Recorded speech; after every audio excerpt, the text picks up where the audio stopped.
Sidney Poitier handed over his passport, and the officer said, "This is you." But the photo belonged to someone else. In that moment, a young man was about to disappear, and nobody realized it. It was September 1975, and Sidney Poitier stood at customs in Charles de Gaulle Airport in Paris. He was there for the Cannes Film Festival, a guest of honor, expected at a gala that evening. The line moved slowly. When his turn came, he handed his passport to the French customs officer with the practiced ease of someone who'd crossed borders hundreds of times. The officer opened it, glanced at the photo, then looked up at Sidney. Everything seemed routine until the officer's expression changed. He looked at the photo again. Then at Sidney. Then back at the photo. "Monsieur Poitier," the officer said slowly, "there is a problem." Sidney's face remained calm, but his mind sharpened instantly. "What kind of problem?" "This photograph," the officer said, turning the passport around. "This is not you." Sidney looked at the passport photo. And the officer was right. The photo showed a young black man, maybe 20 years old. Similar build, similar complexion, but definitely not Sidney Poitier. Someone had replaced Sidney's photo with someone else's. The officer called over a supervisor. Within minutes, Sidney was escorted to a private security office. He wasn't detained, exactly. He was a celebrity, a diplomat of sorts. But he also had a passport with the wrong photo, and that made him a problem that needed solving. In the security office, a senior official named Blanchard sat across from Sidney. "Monsieur Poitier," Blanchard said in careful English, "we have a situation.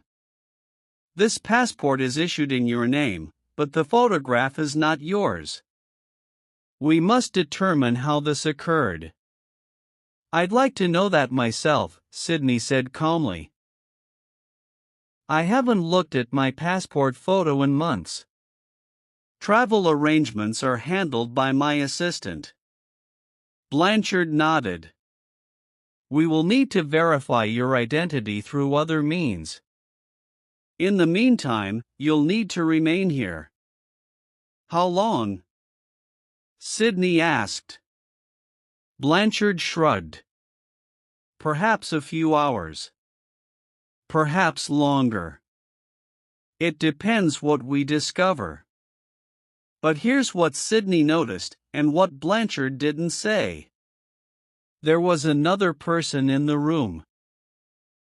A younger security officer, standing by the door, watching not Sidney but Blanchard. And that officer looked nervous. Sidney's instincts, sharpened by years of navigating Hollywood politics and international travel, told him something was wrong. This wasn't just a bureaucratic mix-up. This was something else. 20 minutes later, while Sidney waited in the security office, a young man was brought into an adjacent room. His name was Marcus Webb, and he was terrified. Marcus was a college student from Detroit who'd been traveling through Europe on a backpacking trip. He'd run out of money in Amsterdam, lost his passport, and panicked. A man in a hostel had offered to help. Said he could get Marcus a temporary travel document to get home. Just needed a photo and some cash. Marcus, desperate and naive, had agreed.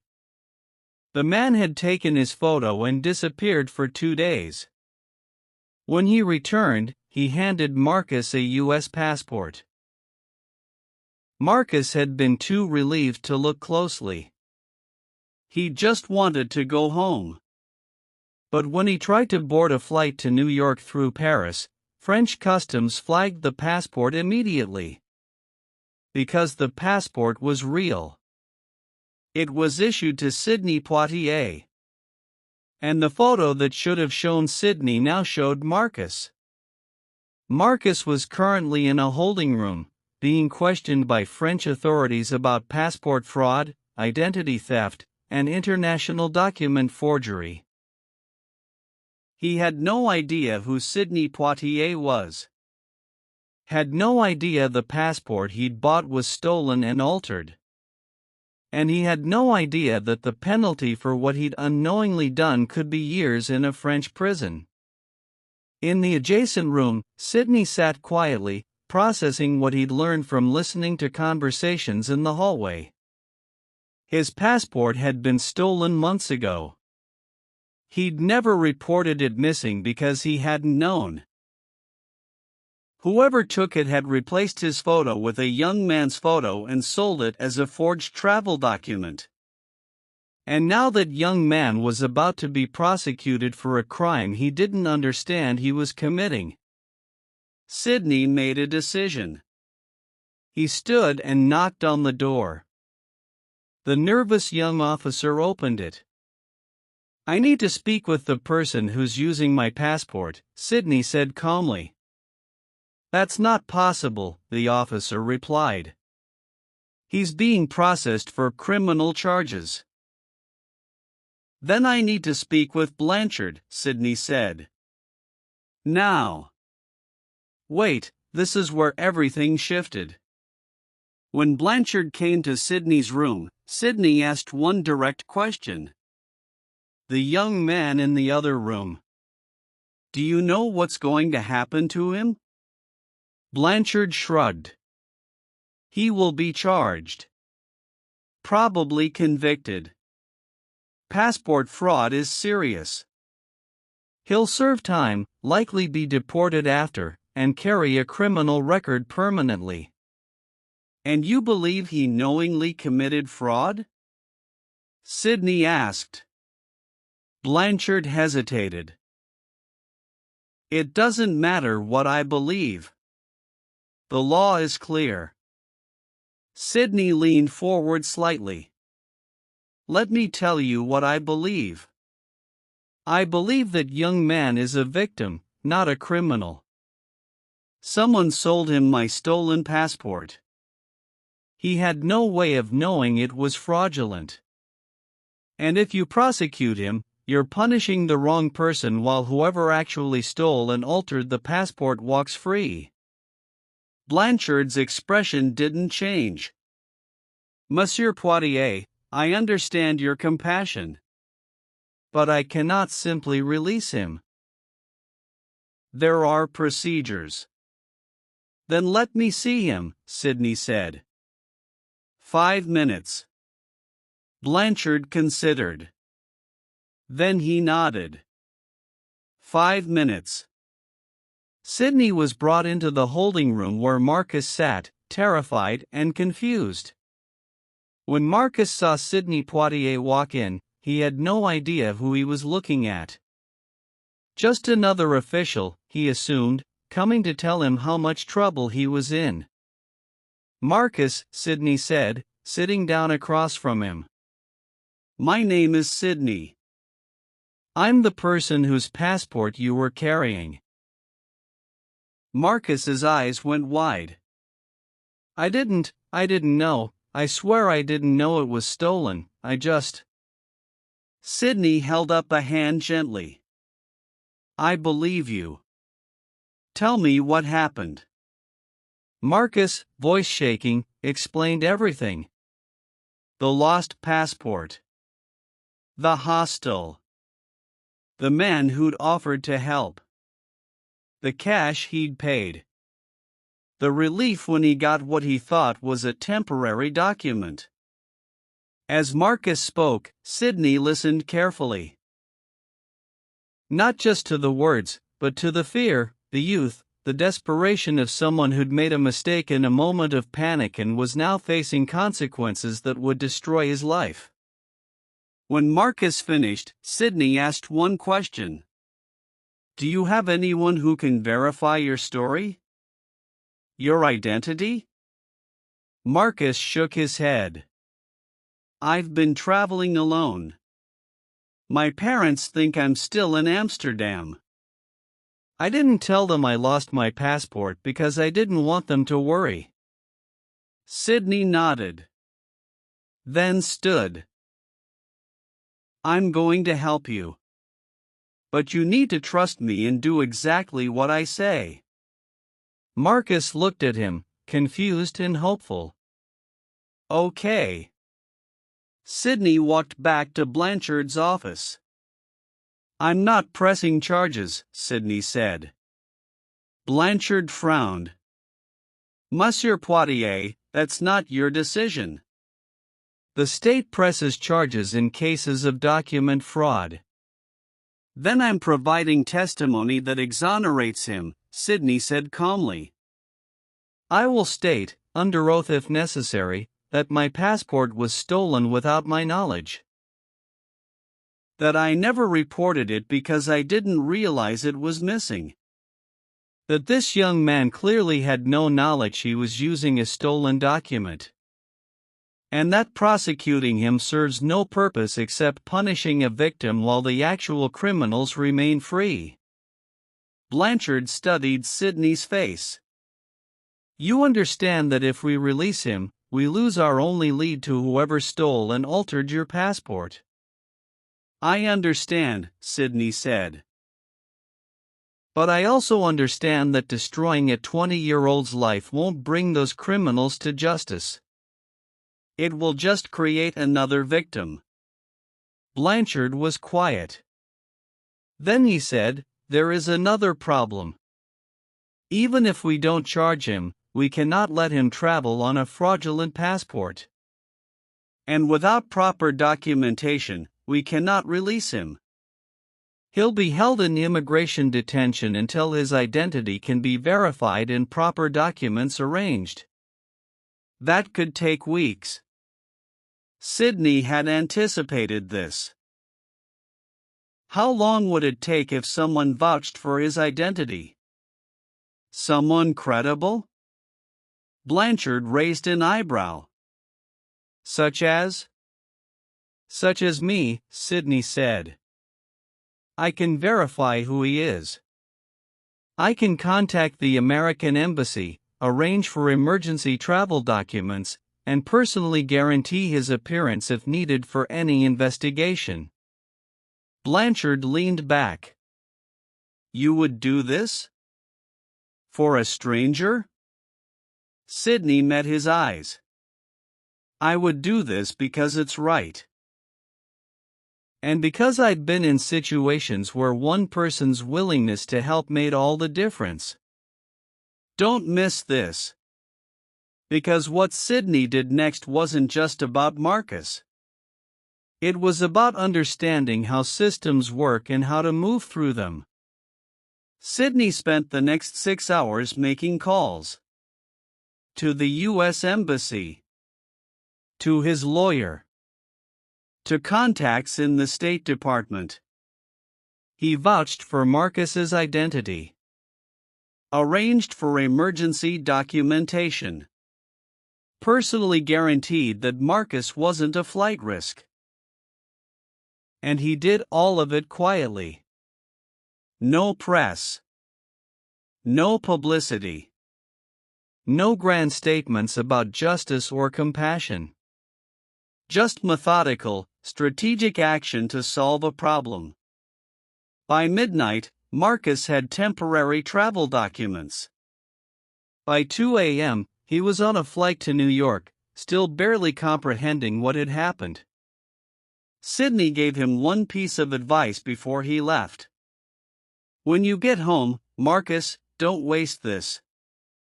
You got a second chance that most people don't get. Use it. Become someone who gives other people second chances. Marcus nodded, tears in his eyes. Why did you help me? You don't even know me. Sidney smiled slightly. I know enough. And I know what it's like to be young and scared and in over your head. Someone helped me once when I needed it. I'm just passing it on. Marcus flew home. Sidney attended his gala the next evening as if nothing had happened. And the story never became public. No media coverage. No interviews about Sidney Poitier's humanitarian gesture. Just a quiet problem, quietly solved. But the impact didn't end there. Marcus Webb went on to become an immigration lawyer. He spent 30 years helping people navigate the exact kind of bureaucratic nightmare he'd been saved from. And every time someone asked why he chose that career, he told the same story. About the night Sidney Poitier spent 6 hours making phone calls to save a stranger. About the lesson that help doesn't need an audience. About the understanding that sometimes the most important thing you can do is make sure someone doesn't fall through the cracks. Years later, Marcus tried to thank Sidney publicly. Wrote him a letter. Explained what that night had meant. How it had shaped his entire life. Sidney wrote back. One paragraph. Said he was glad Marcus had found his path. Said he didn't need thanks. Said the best way to honor what happened was to keep doing the work. That was it. No grand statement. No request for recognition. Just acknowledgement and encouragement to keep going. Here's what Sidney Poitier understood that night in Paris, and what all of us need to learn. Systems don't care about individuals. They care about procedures, protocols, rules. And when you fall into a system's machinery, you can be ground up by processes that weren't designed with your humanity in mind. Someone has to interrupt that machinery. Someone has to say, wait, this person matters more than this procedure. But you can't interrupt the machinery by just yelling at it. You have to understand how it works. You have to know which levers to pull, which people to call, which arguments will move bureaucrats who've heard every emotional plea before.